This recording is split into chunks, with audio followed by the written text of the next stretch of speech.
Cultural relativism refers to the idea that the values, knowledge, and behavior of people must be understood within their own cultural context. This is one of the most fundamental concepts in sociology. Intercultural communication refers to the communication between people from two different cultures. Intercultural communication is a symbolic, interpreted, transactional. Intercultural communication involves the sharing of information across different cultures and social groups, including individuals with different religious, social, ethnic, and educational backgrounds. So hi guys, so for today I'm going to discuss about verbal communication. So what is verbal communication? It is the use of the words to convey a message. Some forms of verbal communications are written and oral communication. So examples of written communication is letters and texting.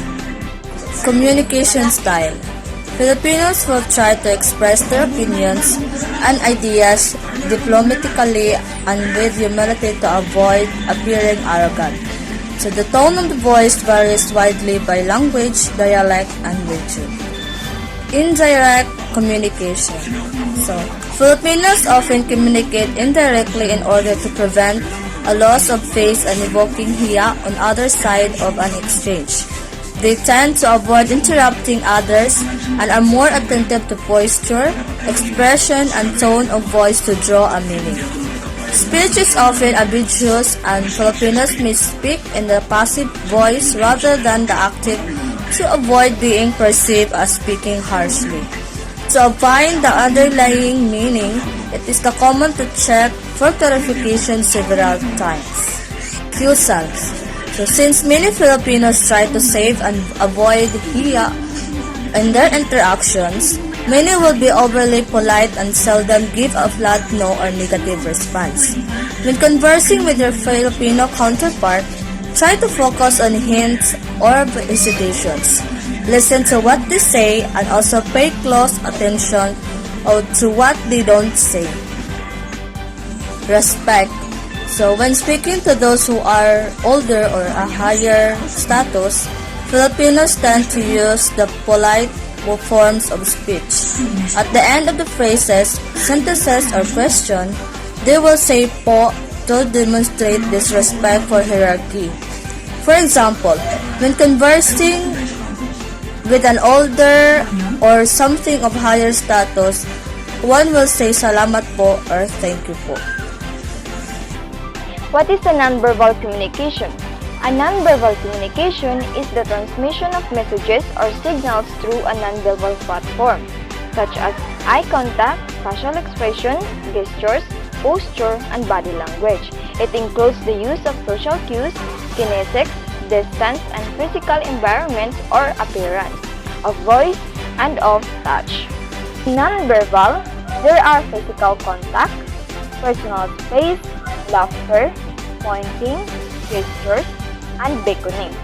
Physical contact, among relatives or friends of the same gender, it is common for Filipinos to walk hand in hand or arm in arm.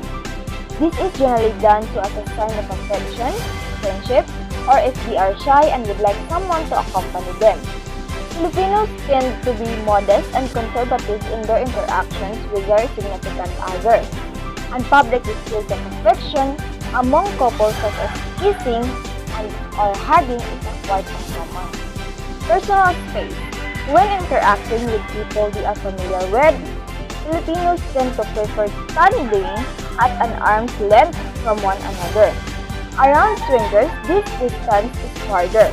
However, in public areas like a market or a subway, personal space is often limited and pushing is common. Laughter.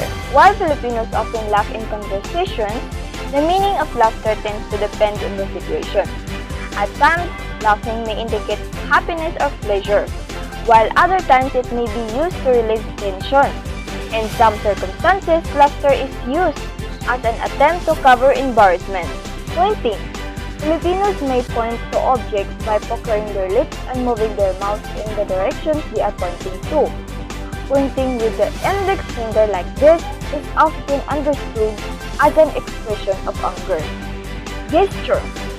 Putting one's hands in their hips is a sign of anger. Beckoning. The common way to beckon someone is by gesturing with the hand facing downwards and waving fingers towards oneself. The same gesture that would represent suing in Australia. If a Filipino wants someone's attention, it is common for them to make a sound like 8 types of nonverbal communication. There are many different forms of nonverbal communication. The main categories of nonverbal cues include: first, we have kinesics or body movements. This includes deliberate hand gestures and hand movements like thumbs up or affirmative head shake. This is one of the most easily capable of the nonverbal forms of communication. The second one is proxemics or closeness or personal space. This is the measure of physical distance between people when they communicate. The standard amount of personal space expected by some varies depending on setting and is somewhat culture specific. The third one is we have posture. Posture is the way that you sit or stand and how open your body is to others around you. Communicates a lot about your attitude and emotional state. The fourth one is eye contact. Eye contact. This is one of the primary ways that human beings gauge interest or distrust. Wavering eyes tend to communicate unease or even dishonesty. Number 5, we have touch. Many interactions begin with an exchange of physical touch like a hug or a handshake. Number 6, paralanguage. This category covers vocal like loudness or tone of voice. Paralinguistic signals are any aspect of the sound of the voice outside a direct verbal translation of words being spoken. Number 7, facial expression. Facial expressions are one of the main indicators of someone's attitude. An emotional expression like a frown or smile can be hard to consciously control. And then the last one, we have the physiology. This category includes changes in body physiology like an increase in sweat or blinking rapidly. These are impossible to deliberately control. Understanding different types of nonverbal communication is important in order to control the message you are communicating and to decode the emotional states of others. Here are a few of the ways understanding verbal cues can make you a more effective communicator. These are the 4 reasons understanding nonverbal communication is important. First, we have to show interest. Nonverbal signals are a great way to communicate attentiveness and engagement to those around you. Controlling your posture and eye contact will demonstrate to others that you are interested in what they have to say. Number 2 is to convey specific meaning. Many words have multiple different meanings and the things we say can be often misheard. Learning how to complement your words, nonverbal communication can prevent misinterpretation and miscommunication. Third one, we have the established connection. Nonverbal communication is a great way to establish connection and trust. It's no accident that many cultures see some sort of physical gesture like a hand or hug as necessary in certain types of personal interactions.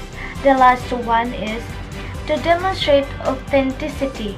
Your nonverbal communication goes a long way in establishing the authenticity of your feelings to those you are speaking with. Complementing your actual words with direct eye contact and confident posture will demonstrate to others that you are giving voice to your true feelings.